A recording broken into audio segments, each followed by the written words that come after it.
Today, we're exploring the key ideas from Daring Greatly by Brené Brown. This is an independent educational overview enriched with our own integrative analysis and actionable exercises. Think of it as a guided reflection to spark your own insights, not a replacement for reading the book itself. The modern world often praises strength, self-reliance, and an almost impenetrable composure, but this narrow definition of fortitude fundamentally misunderstands the wellspring of true courage. Real bravery doesn't reside in an absence of fear or a perfect, unblemished existence. Rather, it is forged in the very act of stepping into life's unpredictable arena, fully prepared to be seen, to stumble, and to endure the inherent messiness of human experience. This is the profound essence of Daring Greatly, a conscious, unwavering commitment to engaging with life from a place of authenticity, despite the pervasive discomfort of uncertainty, the inevitable risk of emotional exposure, and the ever-present possibility of criticism or failure. Our inclination to shrink from vulnerability is deeply ingrained, fueled by a societal narrative that often equates openness with weakness and emotional discomfort with personal inadequacy. We are taught, subtly and overtly, to seek control, to perfect our appearances, and to avoid any situation that might leave us feeling exposed. Yet, this protective impulse, while seemingly safeguarding us from pain, simultaneously erects impenetrable barriers to genuine connection, profound joy, and meaningful purpose. It keeps us on the periphery of our own lives, observing rather than participating, forever wondering, what if? The journey toward Daring Greatly is an invitation to dismantle these self-imposed defenses, to confront the deeply rooted anxieties that drive our need for perfection and control, and to cultivate a radical acceptance of our inherent imperfections. It demands a willingness to lean into the discomfort of being truly seen, trusting that our worthiness is not contingent on flawless performance, but on the courage to show up authentically and wholeheartedly in every facet of our lives. The courageous heart of connection. At the core of a truly engaged existence lies the often misunderstood concept of vulnerability. Far from being a flaw or a delicate state to be avoided, vulnerability is the fundamental pulse of all human emotion, a raw, fertile ground where both pain and profound joy take root. To feel anything deeply, whether it's the sting of disappointment, the rush of love, or the quiet ache of longing, is to reside in this space of open-hearted uncertainty. It is the birthplace of empathy, the foundation of authentic relationships, and the catalyst for true courage. Without embracing this emotional exposure, our capacity for genuine connection with others, and indeed with ourselves, remains tragically limited. Consider the act of committing to a lifelong partnership. It is a profound dive into the unknown, a willingness to intertwine one's future with another, knowing full well that joy is not guaranteed and heartbreak is a distinct possibility. Is this a weak choice? Or is it an extraordinary act of daring, fueled by hope and the deep human need for belonging? Similarly, an artist presenting their latest creation to the world, a leader proposing an innovative but risky strategy, or a parent navigating the uncharted waters of a child's pain. Each of these moments demands a courageous openness, a shedding of protective layers, and an embrace of the inherent risk. These are not instances of fragility. They are vivid demonstrations of strength. Yet, a pervasive societal paradox emerges. We universally admire and applaud vulnerability when we witness it in others, recognizing it as a hallmark of bravery and authenticity. We yearn for our partners, friends, and leaders to be open, honest, and real. Simultaneously, we recoil from our own emotional rawness, often perceiving it as a personal failing or a unique vulnerability that sets us apart. This internal contradiction leaves us isolated, longing for the connection that our own self-protective measures actively prevent. We often mistakenly believe we can simply opt out of vulnerability, declaring, "I just don't do vulnerability." But to be alive is to be inherently vulnerable. Every breath, every interaction, every aspiration carries an element of risk and uncertainty. The choice, therefore, is not whether to be vulnerable, but how we choose to engage with its inevitable presence. Do we meet it with fear-driven avoidance or with a courageous, open heart?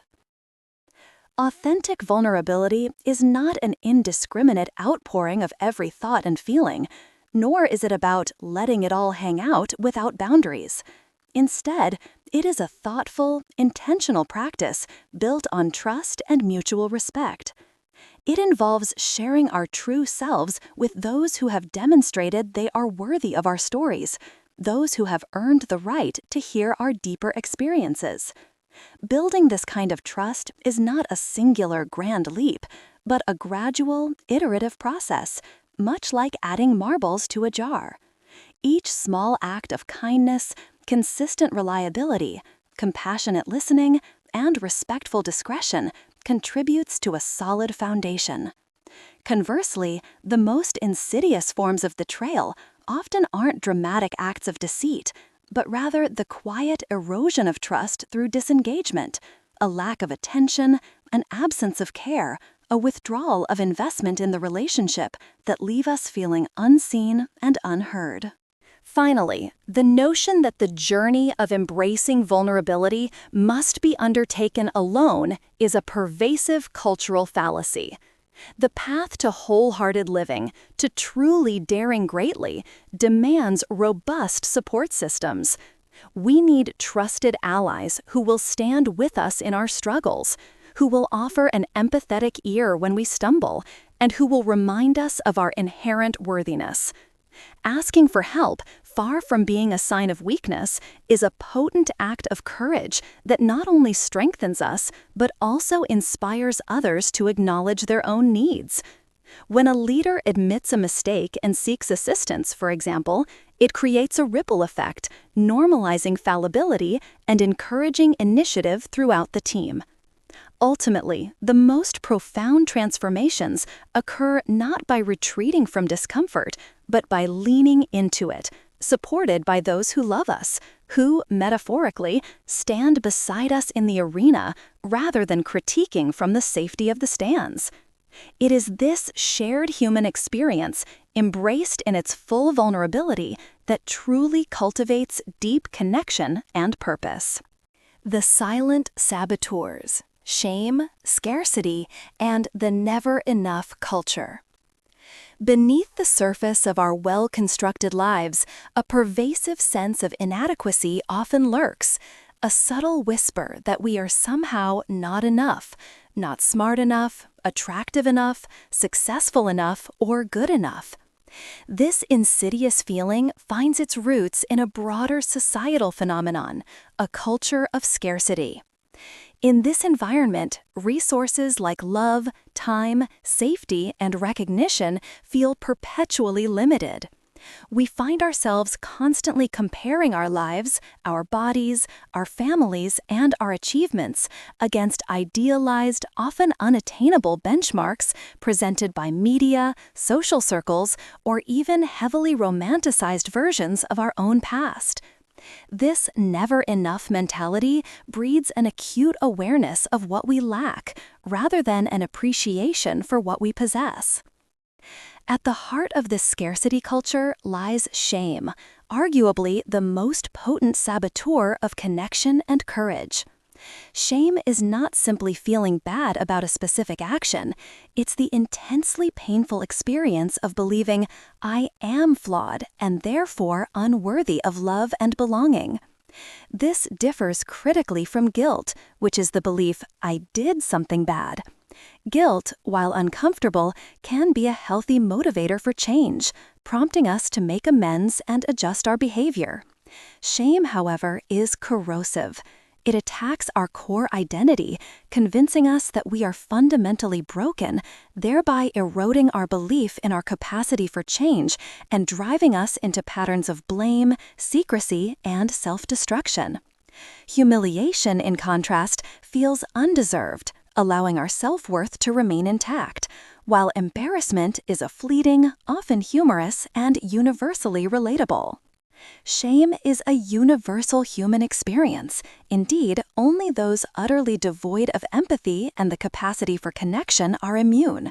We are all wired for belonging, and shame represents the profound fear of disconnection, the dread that if our true, imperfect selves are revealed, we will be deemed unlovable and cast out. This fear manifests differently across genders, yet its devastating impact remains constant. For women, shame often takes the form of a complex shame web, an entanglement of contradictory expectations: be effortlessly beautiful, a perfect mother, a successful professional, yet also nurturing and always agreeable. The pressure to maintain a facade of having it all together while navigating these impossible ideals, especially concerning appearance and parenting, intensifies shame. Stepping outside these narrow confines often invites cruel criticism, effectively ensnaring individuals in the web. Men, conversely, frequently experience shame within a suffocating shame box, defined by one relentless cultural mandate: do not be perceived as weak. Any deviation from this ideal, displaying fear, vulnerability, emotional sensitivity, or failure in work, relationships, or finances, is met with intense internal and often external shame. This cultural pressure to be strong and self-sufficient traps men, leading to responses that might manifest as aggression, turning fear into rage, or emotional withdrawal, shutting down, rather than openly addressing the underlying vulnerability. This dynamic is complicated by the unconscious societal expectation, often from women, that men should be vulnerable, yet an instinctive recoiling when that vulnerability is actually shown, inadvertently signaling its unacceptability. This mutual projection creates a dangerous chasm in relationships, fostering misunderstanding and disconnection. The insidious nature of shame extends beyond personal experience, shaping our collective interactions. Our tendency to judge and criticize others often serves as a temporary escape from our own unaddressed shame. We project our insecurities onto others, finding perceived flaws in them that echo our own deepest fears about ourselves. This act of judgment momentarily alleviates our discomfort, but it perpetuates the cycle of shame and inhibits authentic connection. Breaking this cycle demands empathy, recognizing that another's struggle mirrors our own inherent vulnerability, thereby loosening shame's grip for everyone involved. Ultimately, genuine intimacy, be it emotional or physical, cannot flourish in an environment saturated with shame. It requires courageous, honest conversations where we articulate our feelings, needs, and desires and listen with open hearts and minds. This commitment to mutual vulnerability is what cultivates deep, authentic connection, allowing us to become real in the truest sense, imperfect, scarred, yet deeply loved and fundamentally worthy. It's a messy, often uncomfortable process, but one that leads to profound belonging and the foundational courage necessary to dare greatly. Shedding the armor, reclaiming our authentic selves. To genuinely dare greatly, to live a life of courage, connection, and purpose, we must inevitably confront the sophisticated array of defenses we erect against vulnerability. From childhood, we learn to wear emotional armor, fashioning thoughts, behaviors, and even entire personas as shields against the perceived threats of hurt, judgment, or disappointment. This protective gear, while offering a semblance of safety, comes at an exorbitant cost, suffocating our authenticity and exhausting our spirit. The profound irony is that while we strive diligently to conceal our own vulnerability, it is precisely what we desperately seek and admire in others to forge genuine connections. This paradox often leaves us feeling frustrated and disconnected when others remain hidden behind their own carefully constructed defenses. Though our personal armor may feel uniquely crafted, its components are surprisingly universal, often honed during formative experiences like the intense social pressures of early adolescence. It is during these periods that we first learn to perform, to adopt various masks, desperately attempting to hide fear and self-doubt. The path to shedding this protective shell is fundamentally rooted in a radical internal shift, believing unequivocally that we are inherently enough. This belief fosters a deep sense of worthiness, empowers us to establish healthy boundaries, and encourages authentic engagement. Without it, we remain trapped in a perpetual struggle with vulnerability, cycling through different defenses before learning, often through painful experience, the profound liberation that comes from letting them go. Our universal attempts to defend against emotional exposure generally fall into a few distinct categories. One prominent defense is foreboding joy, a paradoxical dread that descends upon moments of pure happiness. In a culture steeped in scarcity, where safety, certainty, and sufficiency feel perpetually elusive, joy can register as a dangerous trap, a setup for inevitable disappointment. We find ourselves unconsciously practicing devastation in advance, anticipating tragedy when our children are peacefully asleep, or dismissing good fortune as too good to be true. This isn't irrational. It's an unconscious preemptive strike against vulnerability, a misguided attempt to soften the blow of potential future hurt. However, this strategy ultimately diminishes our capacity for resilience and robs us of genuine enjoyment in the present moment. The powerful antidote to foreboding joy is gratitude. By consciously leaning into the vulnerability shudder that accompanies deep happiness, we can reframe it as an invitation to acknowledge and appreciate the beauty, connection, or simple blessing before us. Trauma survivors, in particular, often highlight 3 vital lessons. Joy arises in ordinary moments, celebrate what you have without apology, and embrace joy fully, for it is a crucial builder of resilience. Another formidable shield is perfectionism, which differs significantly from healthy striving for excellence. Perfectionism is an addictive, self-destructive belief system that whispers, "If I look perfect, live perfectly, and do everything perfectly, I can avoid or minimize the painful feelings of shame, judgment, and blame." It functions as a 20-ton shield that paradoxically prevents us from being truly seen rather than protecting us. At its heart, perfectionism is a relentless hustle for approval, rooted in the dangerous notion that our worth is contingent upon flawless accomplishment and performance. Research consistently demonstrates its detrimental impact on achievement, linking it to depression, anxiety, addiction, and countless missed opportunities. Fundamentally, perfectionism is a manifestation of shame. Freedom from its grip demands a courageous shift from asking, "What will people think of me?" to affirming, "I am enough," embracing self-compassion and owning our imperfect stories with courage and kindness.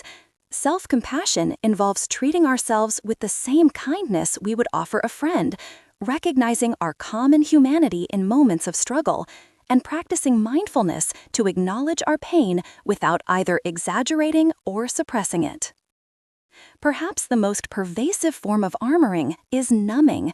This is a universal strategy to deaden the discomfort of difficult emotions, whether through relentless busyness, overeating, excessive alcohol consumption, digital distractions, or even chronic worrying. While addiction represents chronic numbing, we all engage in it to some degree. The critical issue is that we cannot selectively numb emotion. When we dull the pain of vulnerability, we inevitably extinguish our capacity for love, joy, belonging, creativity, and empathy. The primary drivers behind numbing are shame, anxiety, fueled by uncertainty, competing demands, and social discomfort. Numbing offers temporary reprieve, but ultimately diminishes our spirit and leaves us feeling emptier than before. To counter this, we must consciously learn to feel our feelings, practice mindfulness regarding our numbing behaviors, and lean into discomfort. This involves setting firm boundaries, discerning what truly matters, and cultivating the courage to say enough to the endless demands of a scarcity-driven world. The distinction between true comfort and shadow comforts lies in our intention. Are our choices truly nourishing our spirit and fostering growth, or are they merely providing temporary escape, leaving us feeling depleted and searching for more? Beyond these common defenses, other protective strategies exist, though perhaps less universally wielded. These can include adopting a Viking or victim mentality, seeing life as a constant battle of dominance or exploitation, floodlighting or smash and grab, indiscriminately oversharing personal details to manipulate or gain attention rather than building trust, serpentining, a metaphorical zigzagging to avoid direct confrontation with challenges, and the corrosive use of cynicism, criticism, cool, and cruelty as weapons to keep vulnerability at bay or to attack those who dare to step into the arena. Ultimately, the journey of removing our armor is about understanding these protective mechanisms, recognizing the profound cost they exact on our lives and relationships, and bravely choosing a path of vulnerability. This path is supported by cultivating gratitude, practicing self-compassion, nurturing genuine connection, and living with intentionality.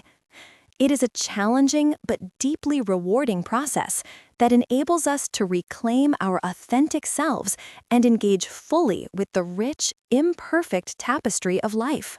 Integrative Analysis and Implications.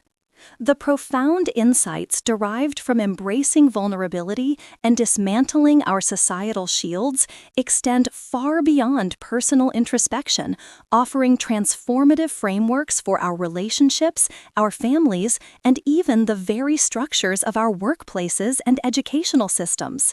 The call to dare greatly is not merely a suggestion for individual betterment. It is a blueprint for rehumanizing the spaces we inhabit, fostering environments where courage, compassion, and authentic connection can flourish. A critical implication for both personal and collective growth is the imperative to mind the gap, to consciously align our aspirational values with our daily lived actions. In any community, family, or organization, what we say we believe in often diverges significantly from what we actually practice, revealing a profound disengagement divide. This gap becomes visible when we observe what behaviors are genuinely rewarded, where resources are truly allocated, and which rules are consistently upheld. When leaders, be they parents, educators, or managers, preach one set of values, example, honesty, accountability, but visibly practice another, example, rationalizing rule bending, avoiding difficult conversations, trust erodes and disengagement takes root. The painful truth is that we cannot bestow upon others what we ourselves do not possess. Our authentic being, our willingness to embody our values, even imperfectly, matters infinitely more than merely articulating them. Bridging this gap demands radical self-awareness, a readiness to acknowledge our imperfections, and the courage to make amends, thereby modeling vulnerability and fostering shame resilience for those around us. This principle of alignment is particularly vital in rehumanizing our workplaces and educational institutions through what might be termed disruptive engagement. Too often, organizations operate on a never-enough scarcity mindset, where the fear of ridicule, failure, or not knowing everything stifles creativity and innovation. Leaders in this context are not defined by position, but by their willingness to nurture potential in people and processes. However, shame, like silent termites, can covertly erode an organization's foundations, crushing vulnerability and ultimately devastating engagement, innovation, and trust. Beyond overt bullying, subtle indicators like blaming, gossiping, or favoritism create environments where people feel unsafe to contribute their full selves. To foster shame-resilient organizations, leaders must actively support courageous conversations about vulnerability, normalize struggle, and educate everyone on the crucial distinction between shame and guilt. This means creating a culture that embraces constructive feedback, recognizing that genuine growth is inherently uncomfortable. Effective feedback delivered from a strengths perspective involves sitting on the same side of the table, approaching problems collaboratively, focusing on growth rather than blame, and fostering mutual learning. Vulnerable leaders who can admit, "I don't know," "I need help," or "I made a mistake," build profound trust, signaling that human imperfection is not a weakness, but a pathway to learning and stronger relationships. The implications for parenting are equally profound. The myth of perfect parenting creates an unrealistic standard, fueling judgment and comparison among parents, often stemming from our own insecurities. The ultimate truth is that who we are as adults, our own journey toward wholeheartedness, our willingness to shed our armor, is the most powerful determinant of our children's well-being and sense of worthiness. We cannot shield our children from shame or adversity, but we can teach them shame resilience by normalizing struggles, sharing our own Me Too moments, and differentiating between "you are bad," shame, and "you did something bad," guilt. This distinction allows for growth and change, framing shame experiences as small photos in a larger album of life, not the defining narrative. Critically, daring greatly in parenting means having the courage to allow our children to struggle, to experience the discomfort of adversity, rather than perpetually rescuing them. Hope, defined as the ability to set goals, find pathways, and believe in one's capacity, is learned through challenge and support, not through an absence of difficulty. If we constantly step into the arena to ensure our children's victories, they will never discover their own ability to dare greatly, to show up and get wet, even when the outcome is uncertain or imperfect. In essence, the entire framework converges on a single vital truth. To live a full, meaningful life is to choose courage over comfort, authenticity over pretense, and connection over isolation. It means embracing the inherent risk of being truly seen, understanding that while this journey will undoubtedly bring moments of hurt and disappointment, staying on the periphery, forever wondering what if, is infinitely more dangerous and ultimately far more painful. The act of daring greatly, of stepping into the arena with our whole hearts, is not about the outcome.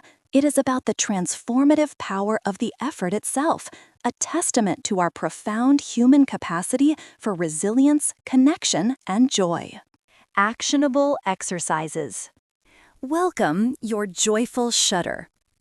When true joy strikes, you might notice a subtle fear of vulnerability shudder that anticipates disappointment. This exercise helps you lean into that joy. Think of a recent moment of genuine happiness, perhaps a quiet evening with loved ones, a small personal achievement, or a beautiful sight. Allow yourself to fully experience at warmth. Instead of bracing for an inevitable downside, consciously acknowledge the joy. Then, take a moment to list 3 to 5 specific things you are deeply grateful for in that moment or related to that feeling. Letting gratitude be your anchor transforms fear into a deeper appreciation for the present, building resilience and allowing you to fully inhabit your joyful experiences. 2. Decode your armor. We all use protective armor to shield ourselves from uncertainty, risk, and emotional exposure. Reflect on a recent situation where you felt vulnerable or challenged, maybe a difficult conversation, a moment of self-doubt, or facing a new task. How did you instinctively react? Did you push for perfection, distract yourself, become overly busy, or perhaps even criticize someone else? Pick one specific armor you deployed. Consider what emotion or discomfort it was trying to protect you from, e.g., shame, judgment, fear. Now, honestly assess the cost. Did this armor genuinely serve you, or did it prevent a deeper connection, block a creative solution, or leave you feeling more drained? Simply observing your armor without judgment is the vital first step toward choosing to lay it down. 3. Guilt's call to action. It's crucial to understand the difference between shame and guilt. Shame whispers, "I am a bad person," while guilt says, "I did something bad."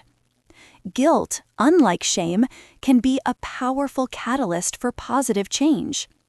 Bring to mind a recent instance where you felt bad about something you did or said. Take a moment to sit with that feeling. Is it telling you something about who you are or about an action you took? If it's guilt, accept it as an invitation to grow. Identify one small, specific action you can take to make amends, learn from the experience, or change your future behavior. This might involve apologizing, clarifying a misunderstanding, or simply planning a different approach next time. Engaging with guilt constructively builds your capacity for courage and connection. 4. Bridge your values gap. Your true strength and connection emerge when your actions align with your deepest beliefs. Identify 2-3 core values that truly matter to you, values like courage, honesty, compassion, or innovation. Write them down. Now, reflect on a recent interaction or home, work, or in your community. Did your actions and words in that moment fully reflect your chosen values? Was there a gap between what you aspire to be and what you actually did or said? For example, if honesty is a core value, but you bent the truth slightly to avoid an uncomfortable conversation, that's a gap. Without judgment, plan one small, intentional step you can take in the next 24 to 48 hours to more fully embody one of your chosen values, consciously closing that gap. 5. Share with earned trust. Authentic vulnerability isn't about indiscriminately letting it all hang out. It's about sharing your deeper self with those who have earned your trust. Think of someone in your life, a friend, partner, family member, or trusted colleague, who has consistently demonstrated kindness, respect, discretion, and support. This is someone who has put marbles in your trust jar.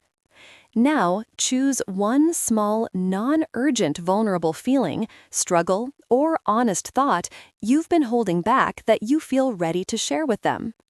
Before you share, take a moment to clarify your intention. Are you seeking support, connection, or simply to be seen? Plan how you will communicate this, focusing on being genuine rather than on delivering a perfect message. That wraps up our exploration of today's book. If even one idea here gave you something to reflect on, give it a like so YouTube knows to share more with you. And if you'd like the next insight in your feed, hit subscribe. Remember, what you heard today is our independent interpretation, enriched with analysis and exercises. The full book has far more depth, so consider reading it to experience the author's work directly. Thanks for listening to DeftU Insights, where we turn great books into tools for growth.